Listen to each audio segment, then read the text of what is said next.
Dans cette nouvelle vidéo, nous allons calculer le moment au point A de la résultante R.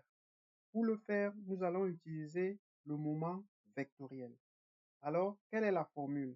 Le moment vectoriel au point A, point ayant plus d'inconnus, de la résultante R, c'est un moment vectoriel. C'est égal à quoi? On commence par le point d'application du moment. Le point d'application de la résultante ici, lorsqu'on va prolonger, nous verrons que le point d'application de cette résultante-là est le point G. Donc, AG, ensuite on met le point d'application de la résultante, on met le vecteur vectoriel, on met cette résultante-là ou cette force-là.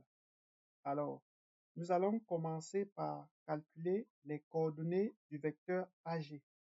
Nous venons donc placer notre repère au point d'application du moment qui est le point ayant plus d'inconnus.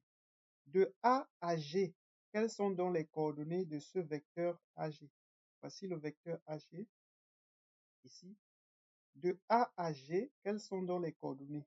Nous remarquons que de A à G, il n'y a aucune coordonnée en X. Nous mettrons donc 0 parce qu'il n'y a aucune coordonnée en X. On se déplace seulement suivant Y. Alors, en Y, comme on quitte ici ou ici, nous avons cette distance-ci qui va dans le même sens que Y. Donc, on quitte de A à G, on se dirige dans le même sens que Y, c'est positif. Donc, en Y, on a cette distance-là qui est 0,9. Quelles sont donc les coordonnées de notre résultante R? Notre résultante R viendra se placer ici. Ça, c'est cette résultante R là. Alors, on va donc placer notre repère au point G. Voici notre repère ici. Lorsqu'on tire R dans ce sens, on se rend compte que ça se dirige dans le sens des X. Donc, en X, nous aurons R, donc 200 newtons. On écrit sa norme parce que voici la valeur de R. En Y, c'est 0 parce qu'on se déplace seulement suivant X. Il n'y a aucune coordonnée suivant Y. Voilà donc les coordonnées de notre résultante R. Nous allons donc appliquer ça fois ça fait 0, moins de la formule. Ça fois ça fait 180. Alors, c'est égal à quoi? À moins 180 newtons, qui est l'unité de la résultante, multiplié par mètre, qui est l'unité de la distance. Alors, porté par le vecteur K. Pourquoi? Parce que nous sommes dans le plan AX, AY. Donc, le vecteur qui sort ici, c'est le vecteur K qui porte notre moment. Donc, voilà la valeur du moment au point A de la résultante R, qui est bel et bien le moment vectoriel. Voilà la valeur de notre moment vectoriel.